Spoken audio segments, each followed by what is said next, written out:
भ्यः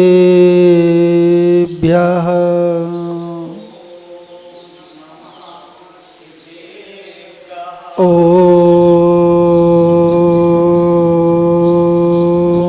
नमः सिद्धेभ्यः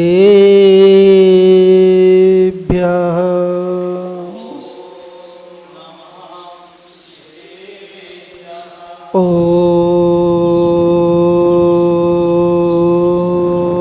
नमः सिद्धेभ्यः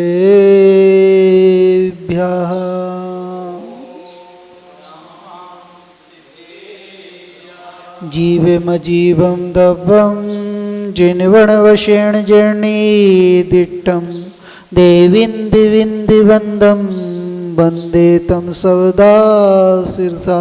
बोलो अनंतानंद सत परमेष्टि भगवान की, चिंतामणि पारसनाथ भगवान की, गणाचार्य श्री विराग सागर जी महाराज की, आचार्य श्री विनिश्चय सागर जी महाराज की, अहिंसा परमो धर्म की।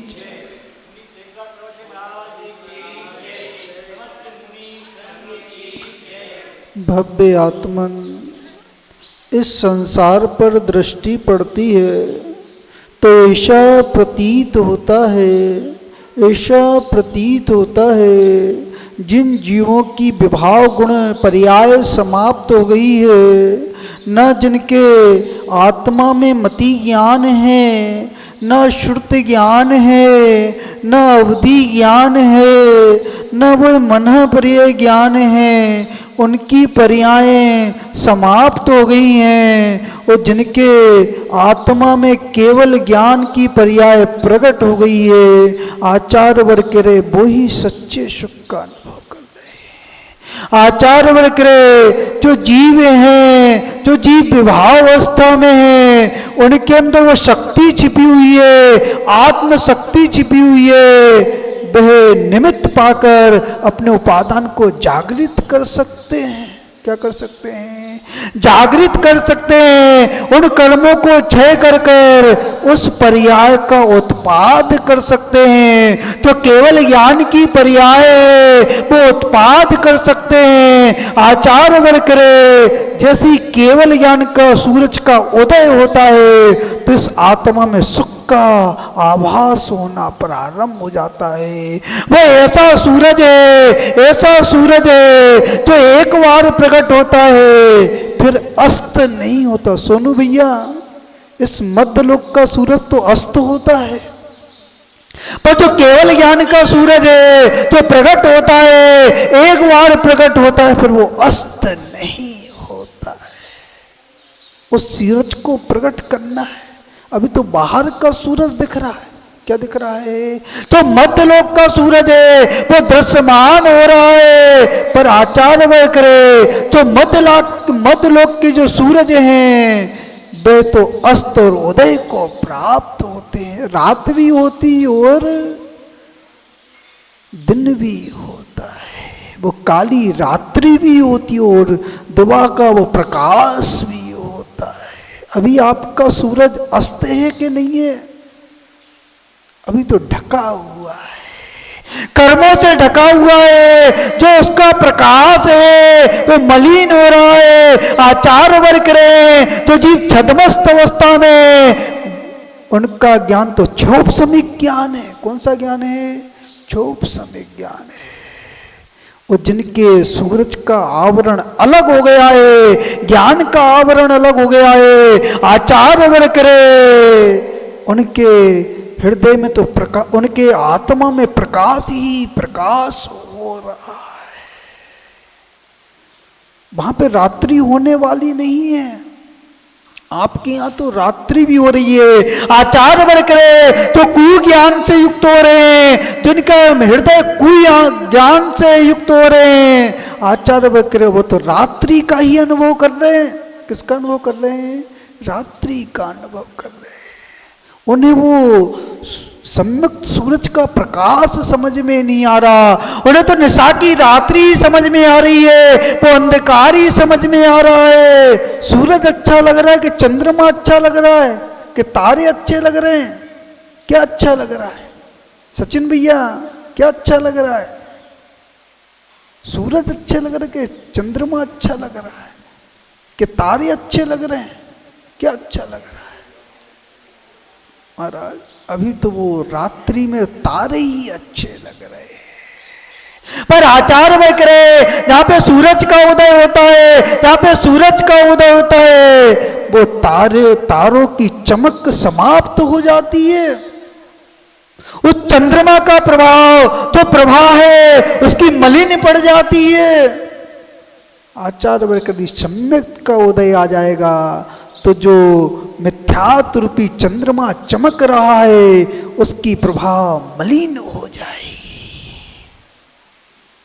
समझ में आ रहा कि नहीं आ रहा? कौन सी भावना को समझना है? आचार्य वर्ग के इन भावों को तो बदलना पड़ेगा, और जैसी भावना बदलेगी, ये मन की भावना बदलेगी, आत्मा के भाव बदलेंगे तो आचार्य वर्ग के मिथ्यात्व की पर्याय समाप्त हो जाएगी। क्या हो जाएगी चौधरी साहब? किसको समाप्त करना है?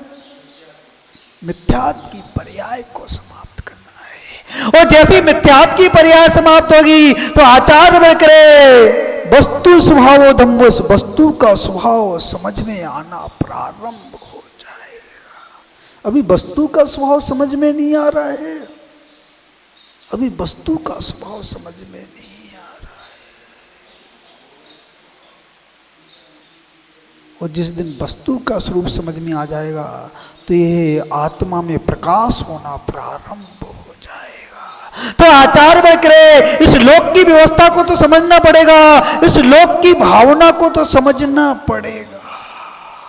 और जब लोक की भावना समझ में आएगी तो आचार्य वर्ग करे आपकी जो भावना परिणति खराब चल रही है, जो भाव की परिणति खराब चल रही है, वो सही होना प्रारंभ हो जाएगी। भाव की परिणति समझ में आती कि नहीं आती? संतोष भैया भावों की परिणति समझ में आती कि नहीं आती? यदि भावों की परिणति समझ में आ रही है तो आचार्य वर्ग करे 12 भावना का चिंतन चल रहा है, और भाव की परिणति समझ में नहीं आ रही तो 12 भावना का चिंतन नहीं चल रहा है।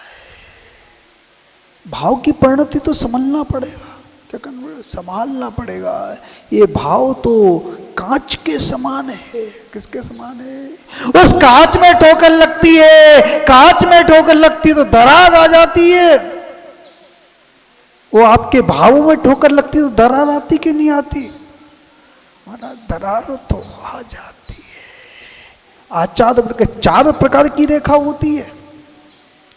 एक पत्थर की रेखा होती है, एक भूमि की रेखा होती है, एक धूलि की रेखा होती है और एक जल की रेखा होती है। कौन सी रेखा खिंची हुई है? कौन सी रेखा खिंची हुई है? यदि आचार्य वर्ग करे वो कसाय 6 महीने से ज्यादा जा रही है तो अभी तो पत्थर की रेखा खिंची हुई। कौन सी रेखा खिंची हुई है?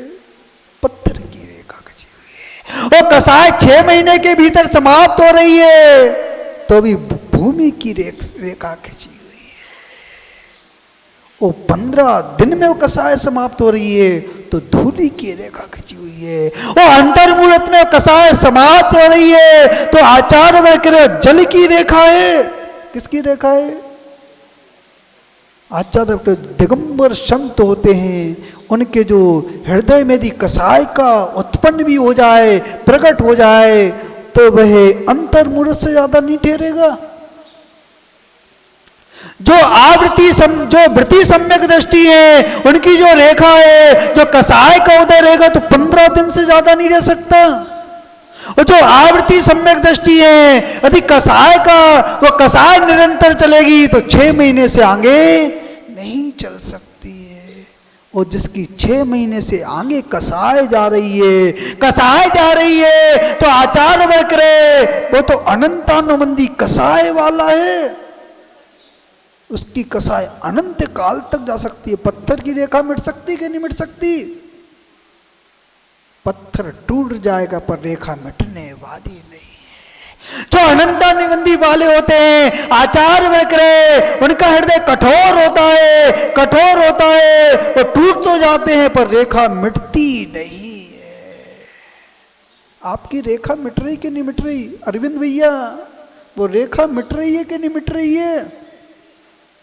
यदि वो रेखा मिट रही है, कसाय उपशम को प्राप्त हो रही है, तो आचार वह करे, उस सम्यक सूरज का उदय होगा, उस रात्रि का अस्त होने वाला है। क्या होने वाला है? अस्त होने वाला है। तो लोक भावना को समझना है। किसको समझना है? लोक भावना को। किसी कवि ने कह दिया, पाप पुण्य सो जीव जगत में नित्य सुख दुख भरता, अपनी करनी आप भरे शिष ओरन के धरता। महाराज, कोई किसी को दुख दे सकता है, कोई किसी को सुख दे सकता है। रम्मू भैया, संतोष भैया, कोई किसी को सुख दुख दे सकता है? नहीं दे सकता। आचार वह करे, जीव के जैसे कर्म का उदय चल रहा है, जैसे कर्म का उदय चल रहा है, वैसे जीव सुख और दुख का अनुभव कर रहा है। वो तो मात्र उपादान शक्ति तो किसकी है? आपकी है। तो सामने वाला व्यक्ति है, वो निमित्त बना हुआ है, मात्र निमित्त बना हुआ है। पूर्व उपार्जित कर्म का उदय चल रहा है। क्या चल रहा है? उदय चल रहा है। भाई उदय समझ में आता कि नहीं आता? वो उदय समझ में आता कि नहीं आता?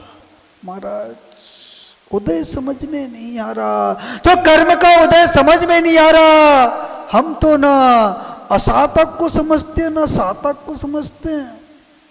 कौन कर रहा है? कौन कर रहा है? साता सातक कौन रहा है? कोई देव दे रहा है, कोई देव दे रहा है। पाचार वर्ग करे, यदि ऐसा श्रद्धान है, ऐसा श्रद्धान है, तो अभी सम्यक सूरज का प्रकाश नहीं हो रहा। इस संसार में किसी का करता धरता नहीं है। अपनी करनी आप धरे शिष ओरन के धरता। क्या कह रहे हैं? जीव जैसे कर्म को मानता है, वैसा ही फल भोगता है। और जो मूढ़ व्यक्ति होते हैं, जो मूढ़ व्यक्ति होते हैं, वो कह रहे हैं, तुमने मेरे साथ ऐसा कर दिया।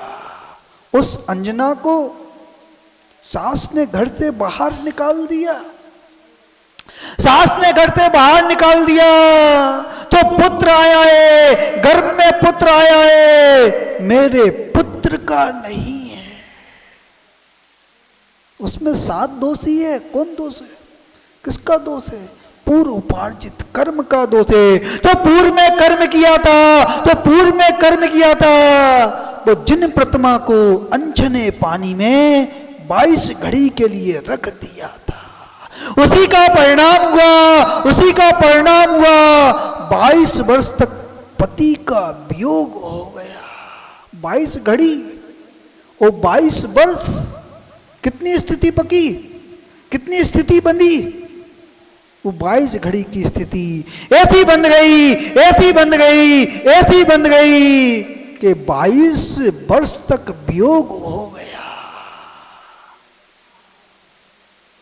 अनछने पानी का इतना दोष है, और आप अनछने पानी का प्रयोग कर रहे हो, जीवन में प्रयोग कर रहे हो, तो किन किन से वियोग होना है? आज चिंतन करना। आनंद भैया, आज चिंतन करना। विनोद भैया, आज चिंतन करना, किन किन से वियोग होना है। आचार वह करे, आप जीवों का घात कर रहे हो, जीवों का घात कर रहे हो, अधर्म कर रहे हो, तो आपको भी वियोग का दुख उठाना पड़ेगा।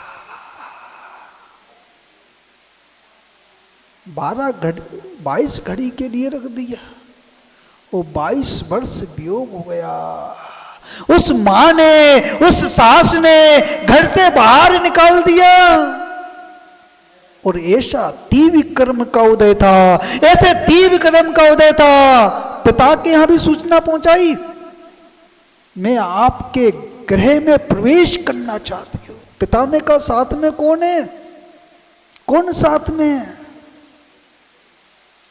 मात्र दासी साथ में। पिता ने कहा, तुम्हारे, मेरे दरवाजे तुम्हारे लिए हमेशा बंद है, खुले हुए नहीं है, क्योंकि अभी तुम अपने सास ससुर की आज्ञा में नहीं हो, पति की आज्ञा में नहीं हो, इसलिए तुम्हारे दरवाजे बंद हैं। आजकल क्या है, माता पिता के दरवाजे तो खुले ही खुले हैं, बंद नहीं है। थोड़ा सा घर में कुछ हो जाता है तो मोबाइल का मुख खुल जाता है। आचार बरकरे, जहां पे धर्म होता है, जहां पे धर्म होता है, जहां पे धर्म नीति होती है, आचार बरकरे, वहां पे मर्यादा होती है। और जहां पे मर्यादा होती है वहां पर धर्म होता है, और जहां पे मर्यादा नहीं होती वहां पे धर्म नहीं होता। मर्यादा है कि नहीं है? मर्यादा है कि नहीं है? महाराज मर्यादा तो खूंटी पे टांग दी हमने, तो पंचम काल के श्रावक हैं। कैसे हैं? पंचम काल के श्रावक हैं। जो मर्यादा है, जो समाज की मर्यादा है, जो कुल की मर्यादा है, उसको तो खूंटी पे टांग दिया। अब तो अकेले हम, दूसरा कोई रह नहीं सकता साथ में। और रह रहे तो कैसे रह रहे हैं? जैसे नारकी रह रहे हैं। कैसे रह रहे हैं? जैसे नारकी रह रहे हैं, इसी प्रकार जीवन को व्यतीत कर रहे हैं और नरक जाने की तैयारी कर रहे हैं। क्या कर रहे हैं राकेश भैया? किसकी तैयारी चल रही है? नरक जाने की तैयारी चल रही है, स्वर्ग जाने की? महाराज हमारी तो स्वर्ग जाने की तैयारी। देखो रम्मू भैया और साथ में रहते हो, दो जने, प्रेम है, कहीं ना कहीं प्रेम है। इस जीवन में प्रेम है, उसी का परिणाम है कि साथ में एक जगह रह पा रहे हो। और प्रेम नहीं होता तो एक पल भी रह नहीं सकते। कहीं ना कहीं धर्म का प्रभाव तो है, कहीं ना कहीं जीवन में धर्म का प्रभाव है। और जहां पे धर्म का प्रभाव होता है, धर्म का प्रभाव होता है, वहां पर ही जीव एक स्थान पर रह सकते हैं। सचिन भैया समझ में आ रहा कि नहीं आ रहा? और जहां पे नरक जैसा परिणाम होता है वहां पर तो ऐसा लगता है, ऐसा लगता है तो जीवन तो नारकी जैसा व्यतीत हो रहा है। कैसा हो रहा है? नारकी जैसा व्यतीत हो रहा है। तो वह उस अंजना को निकाल दिया, घर से निकाल दिया। उसने सास को कोसा नहीं, निवेदन तो किया, सास से निवेदन तो किया। जो गर्भ है, जो गर्भ है, इस गर्भ में जो बालक है वो तुम्हारे ही पुत्र का है। उसने बार बार कहा, बार बार कहा, पर सास ने एक नहीं सुनी, क्योंकि पाप का उदय चल रहा है। किसका चल रहा है? पूर्वार्जित कर्म का उदय चल रहा है। उसने चिंतन किया, उस घर से निकल गई। आज हो जाए तो क्या होगा? सास को ही निकलना पड़ेगा। किसको निकलना पड़ेगा? सास को, सास ससुर को निकलना पड़ेगा। संतोष भैया किसे निकलना पड़ेगा? सास ससुर को। आज बहू को नहीं निकलना पड़ेगा, सास ससुर को। अब घर किसका है? अब वो तो हाथे लग गए। क्या लग गए? अब घर पे हाथे लग गए तो घर तो हमारा ही है। उस मंदिर में हाथे लग गए तो ये मंदिर तो हमारा है। अब एक काम करना संतोष भैया, उस का विवाह करोगे कि नहीं करोगे? कि मोक्ष मार्ग दिखाओगे? महाराज हम तो विवाह ही करेंगे। तो हाथे लगवा लेना, अपने ऊपर हाथे लगवा लेना और अपनी पत्नी पर भी हाथे लगवा लेना। कम से कम वो तुम्हारे तो रहेंगे। वो हाथे शरीर पर थोड़ी लगे, हाथे तो भी मकान पर लगे। मकान हमारा है, संपत्ति हमारी है। क्या है? संपत्ति। वो पीले पीले हाथ उस मकान पे लगा दिए, मकान अपना हो गया, पर मकान में रहने वाले सदस्य अपने नहीं हो पाए। सदस्य अपने नहीं हो पाए। अभी धर्म नहीं है, अभी तो अधर्म चल रहा है। जीवन में अधर्म चल रहा है। और जहां पे गृहस्थी में धर्म नहीं होता तो मंदिर में भी धर्म नहीं हो सकता। यदि घर में धर्म नहीं है तो मंदिर में भी धर्म नहीं हो सकता। और घर में धर्म का पालन हो रहा है, घर में धर्म का पालन हो रहा है तो मंदिर में धर्म का पालन हो सकता है। आप तो घर में अभक्ष पदार्थ का सेवन कर रहे हो, अभक्ष पदार्थ को खा रहे हो। वो क्या कह रहे महाराज, हम तो धर्मात्मा हैं, 1 घंटा लगाते मंदिर में, 1 घंटा जाप करते, 1 घंटा पूजन करते, 1 घंटा स्वाध्याय करते और अभक्ष पदार्थ का सेवन करते। आचार्य वर्ग कह रहे धर्म का प्रभाव दिख नहीं रहा, अभी तो नाटक चल रहा है, नाटक चल रहा है, धर्म का पुरुषार्थ नहीं चल रहा है। और जहां पे धर्म आता है, जहां पे धर्म प्रवेश होता है, तो आचार्य वर्ग कह रहे अभक्ष पदार्थ का सेवन कर ही नहीं सकते। धर्म तो घर से प्रारंभ होता है। अरविंद भैया कहां से प्रारंभ होता है? घर से प्रारंभ होता है। और तो माँ के गर्भ से प्रारंभ होता है, माँ के गर्भ से प्रारंभ होता है। और जैसे ही जन्म होता है तो माँ उस बच्चे को 45 दिन का होता है तो कहां लाती है? मंदिर लाती है। कहां लाती है? मंदिर लाती है। उस महामंत्र के सूत्र उसके कानों में गुरु के द्वारा दिए जाते हैं। किसके द्वारा दिए जाते हैं? गुरु के द्वारा दिए जाते, संस्कारित किया जाता है। आपने संस्कारित किया कि नहीं किया? महाराज हमने तो वो टीवी चालू कर दी, वो मोबाइल चालू कर दिया, वो फिल्म के गाने सुनाना प्रारंभ कर दिए। आचार्य वर्ग करे संस्कार आने वाले नहीं है, संस्कार आने वाले नहीं है, कुसंस्कार ही आने वाले हैं। क्या आने वाले? कुसंस्कार आने वाले। अब वो बच्चा बड़ा होता है, ये तो मंदिर ही नहीं जाता, ये तो मेरी बात ही नहीं मानता। उसको संस्कार कैसे दिए? उसको कुसंस्कार दिए, कुसंस्कार दिए, उसी का परिणाम है, उसी का परिणाम है। ना मंदिर में मन लग रहा है, ना आपकी आज्ञा का पालन कर रहा है। कहां से संस्कार? गर्भ से प्रारंभ होते हैं।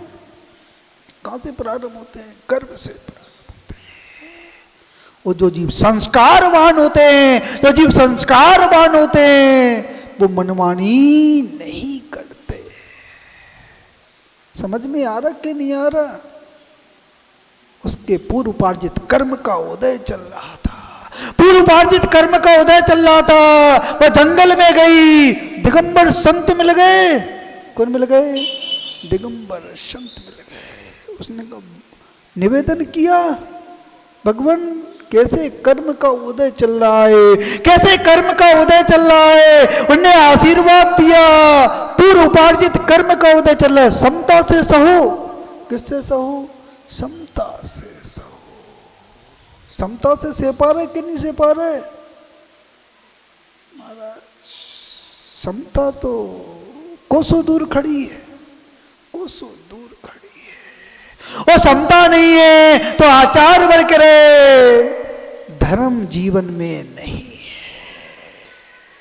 और समता वास कर रही है, समता वास कर रही है। विश्वास होना चाहिए, विश्वास होना चाहिए। पूर्व उपार्जित जो कर्म किया है, आज उदय चल रहा है। क्या चल रहा है? उदय चल रहा है। विश्वास है कि नहीं है? हम तुम्हारा दूसरे को दोषी ठहराते। किसको ठहराते? दूसरे को दोषी ठहराते। अपनी करनी आप धीरे शिष ओरन के धरता, दूसरे को दोषी ठहराते। पर आचार्य में करे जिनने लोक की व्यवस्था को समझ लिया है, इस लोक की व्यवस्था को समझ लिया है, आचार्य वर्ग करे उनके हृदय में कभी उनका हृदय विकृत नहीं होता। क्या नहीं होता? विकृत नहीं होता। पुत्र का जन्म हुआ, किसका जन्म हुआ?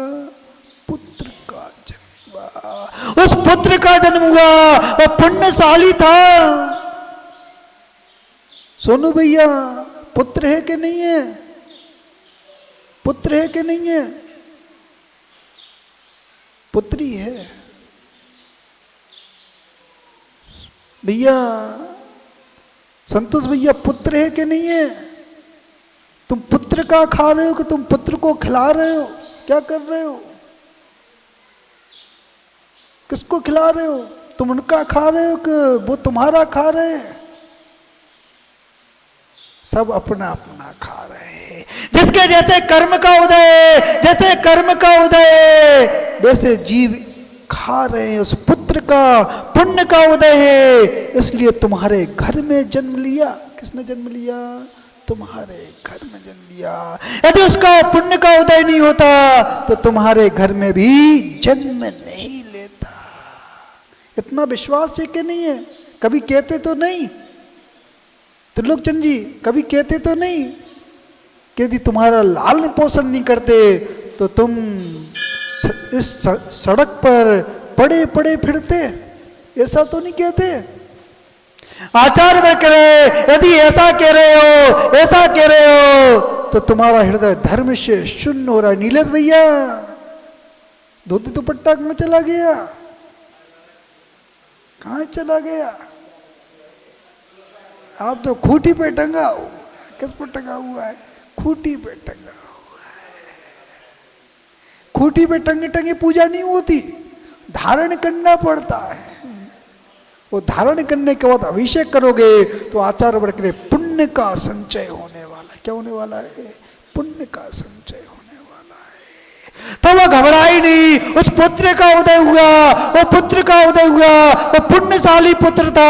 वो जैसे ही उदय हुआ, आकाश मार्ग से उसके संबंधी जा रहे हैं। क्या जा रहे हैं?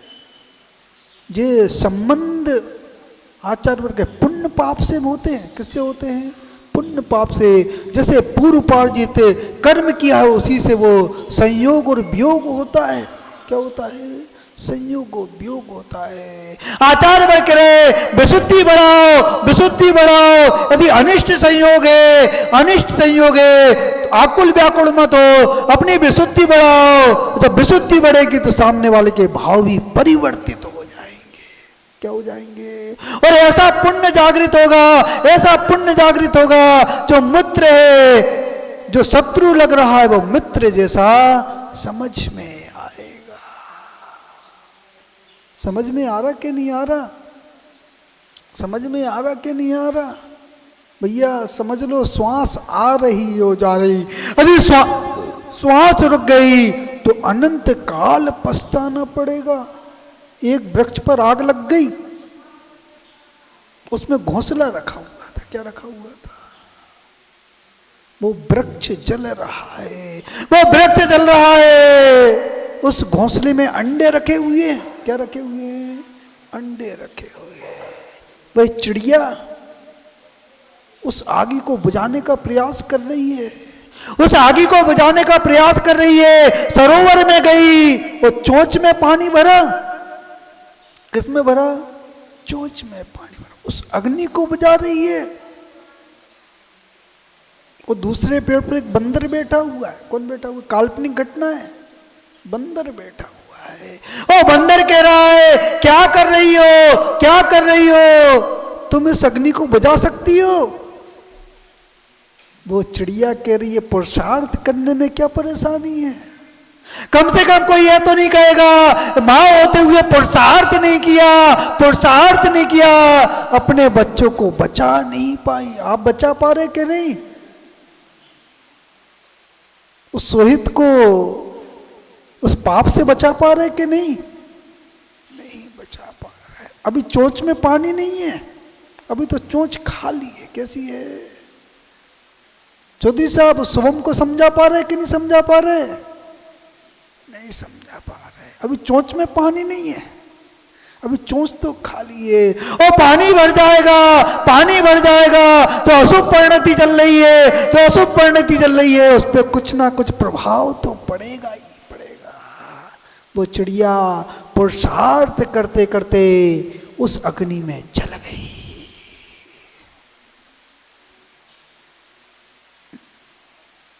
पुरुषार्थ करो, अपने कर्तव्य का पालन करो, क्योंकि आपने पाप कर्म किया है। इस कीचड़ में पग रखा है। किस में रखा है?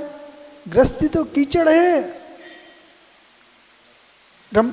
राकेश भैया गृहस्थी कैसी लग रही है? अच्छी लग रही है कि कैसी लग रही है? महाराज वो कीचड़ ही अच्छा लग रहा है। क्या लग रहा है? कीचड़िए। केंचुआ कहां पर रहता है? कहां रहता है? कीचड़ में रहता है। महाराज हम तो केंचुआ बने हुए हैं।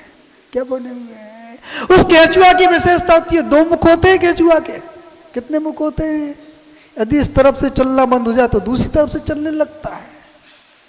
महाराज हमारे भी 2 मुख हैं। आधा समय मंदिर में निकालते हो, आधा समय घर में निकालते हैं। 2 प्रकार के मुख हैं। धर्म ध्यान भी कर लेते हैं और पाप कर्म भी कर लेते हैं। 2 प्रकार के मुख बने हुए हैं। क्या बने हुए हैं? 2 प्रकार के। 2 प्रकार के मुख बने हुए।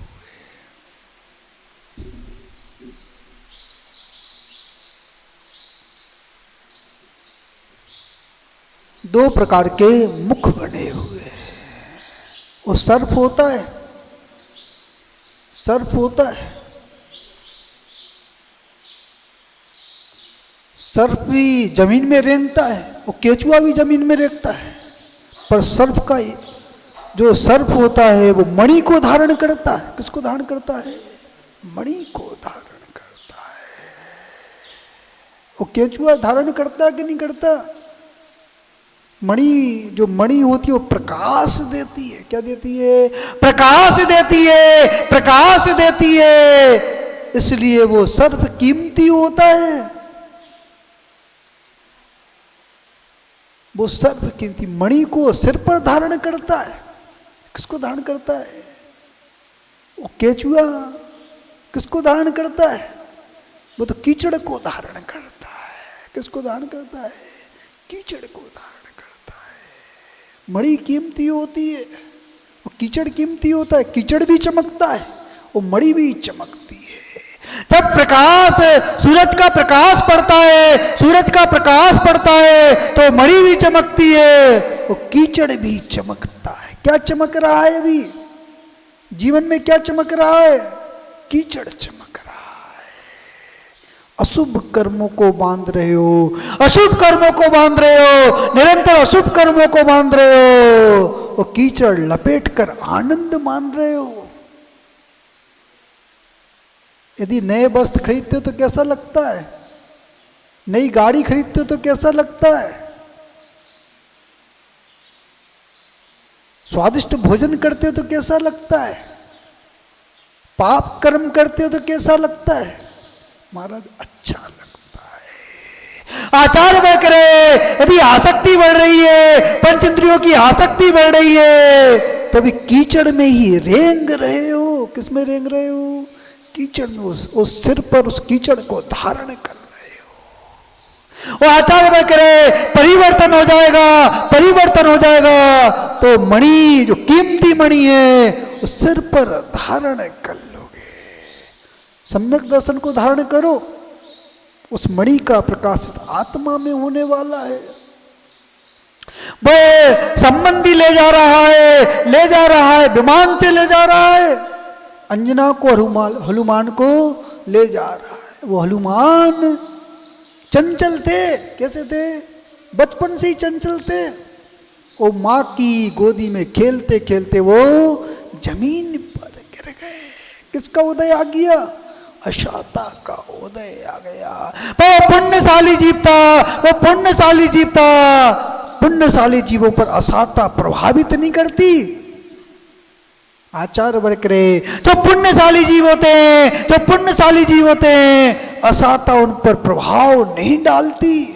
वो जो पापशाली जीव होते हैं उनके हृदय में अशाता निरंतर चलती है। नारकी जीवों की अशाता जीवन पर्यंत चल रही है, जीवन पर्यंत चल रही है। पर आचार वर्ग रहे, जो पुण्यशाली जीव होते हैं, जो पुण्यशाली जीव होते हैं, जो पुण्यहीन जीवों को भी प्रभावित करते हैं। जब तीर्थंकरों का जन्म होता है, जब तीर्थंकर का जन्म होता है तो एक क्षण के लिए उन नारकियों को भी साता का अनुभव होता है। क्या होता है? साता का अनुभव होता है। आपके पुण्य से घर वाले प्रभावित हो रहे कि नहीं हो रहे? आपकी शुभ क्रियाओं से घर वाले प्रभावित हो रहे कि नहीं हो रहे?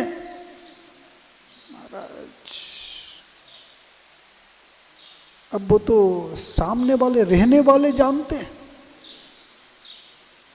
कौन सा कीचड़ का प्रभाव चल रहा है कि मणि का प्रभाव चल रहा है, कौन सा प्रभाव चल रहा है। आचार में करे यदि दुर्व्यवहार चल रहा है, जीवन में दुर्व्यवहार चल रहा है,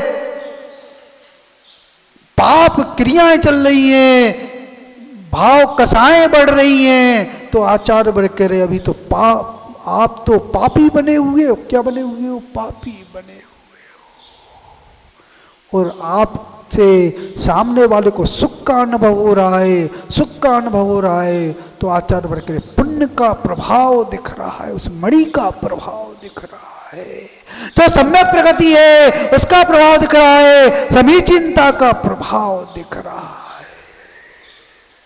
माणकलाल जी कैसा लग रहा है? कैसा लग रहा है? कसाई उत्पन्न होती कि नहीं होती? कभी कभी तो हो जाती होगी, कभी कभी तो हो जाती होगी।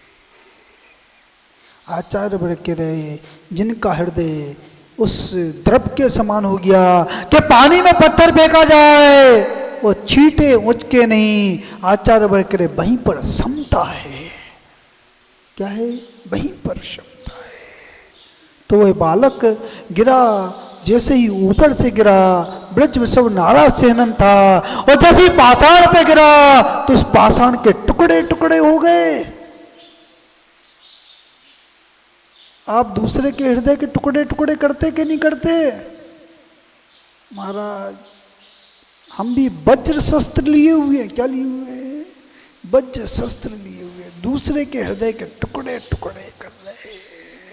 पर आचार्य वर्ग कह रहे जो कर्म मान रहे हो, जो कर्म मान रहे हो, नारकी बनकर तुम्हारे भी टुकड़े टुकड़े होने वाले। क्या होने वाले? टुकड़े टुकड़े होने वाले।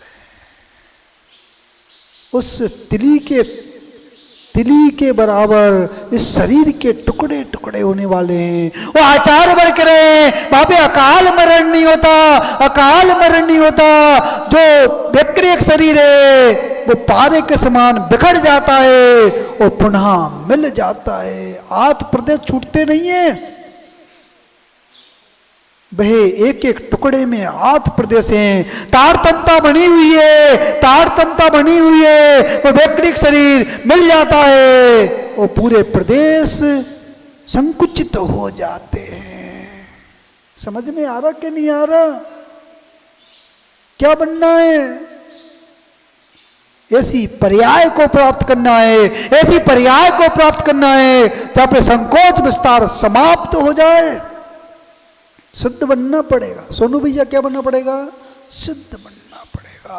और जहां पे संकोच विस्तार है, संकोच विस्तार है, आचार वर्ग करे, तभी तक संसार है। वो संकोच विस्तार समाप्त हो जाएगा तो संसार भी समाप्त हो जाएगा।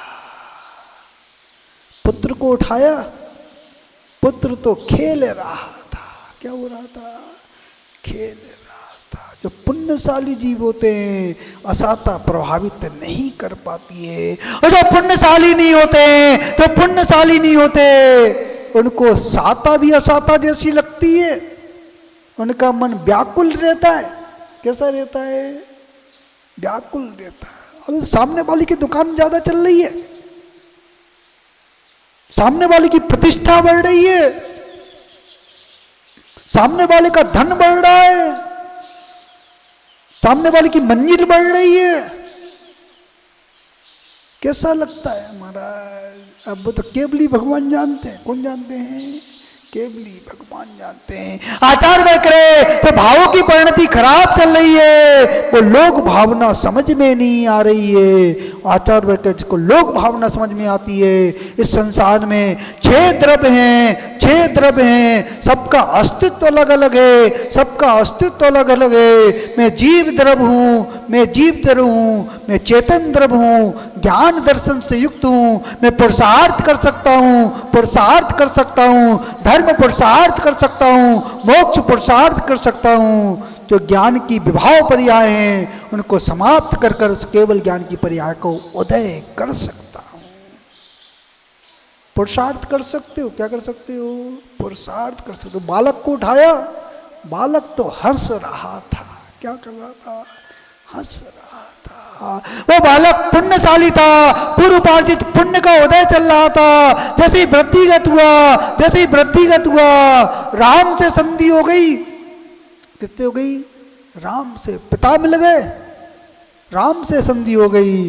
वो आगामी काल में संयम को धारण किया, संयम को धारण किया, कर्मों का क्षय किया, केवल ज्ञान प्रकट कर लिया। मांगी तुंगी से मोक्ष चले गए। कहां से चले गए? मांगी तुंगी से मोक्ष चले गए। जहां पे आचार वर्ग रहे, पुरुषार्थ होता है, धर्म पुरुषार्थ होता है, मोक्ष पुरुषार्थ होता है।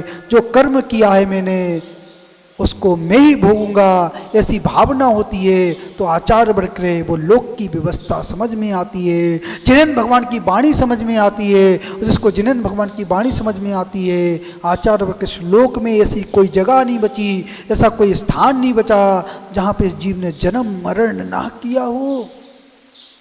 त्रिलोकचंद जी, ऐसा कोई स्थान है?